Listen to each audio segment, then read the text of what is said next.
I got hit by a car while I was crossing the street. The driver saw I was just an ordinary kitten and didn't even bother to stop, he just drove off. Right when I felt completely hopeless, a man appeared in front of me. He took me to a hospital and got me treated, and somehow, I survived. I thought that meant I'd finally found a home, but instead, he took me to his friend's house. I wanted to say something to him, anything, but I couldn't speak.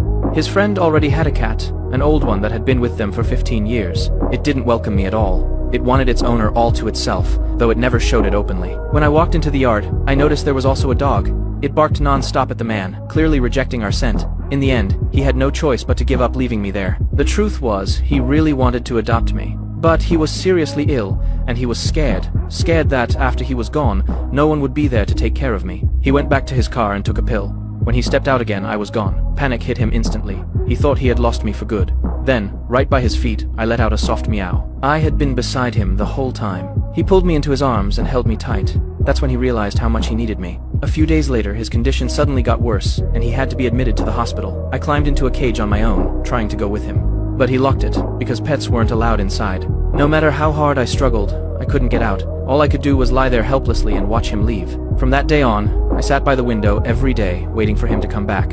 Until one day, his aunt brought me some good news I could visit him in the hospital garden. The moment I saw him, I jumped straight into his arms. We stayed there quietly for a while, just looking at each other. But the visit didn't last long, and I was taken away again. Maybe I just couldn't stand being apart from him. I found a chance to escape from the car, so I started wandering again, going through rain and hardship, just so I could see him every day. I ran to the garden daily, and he would always be there waiting for me with treats. Then one day, his condition took a sharp turn for the worse. He lay in the hospital bed, unable to speak. I sensed something was wrong, and ran all the way to the hospital. But the doors were closed, and I could only cry out loudly. His aunt heard me and came to bring me inside. I kept rubbing against him, trying to wake him up. He felt me there, and in the end, he left this world with a smile. All I could do was stay quietly by his side, looking at him, as if replaying every moment we had together. Since then, I still sit by that same window every single day, waiting for someone who will never come back.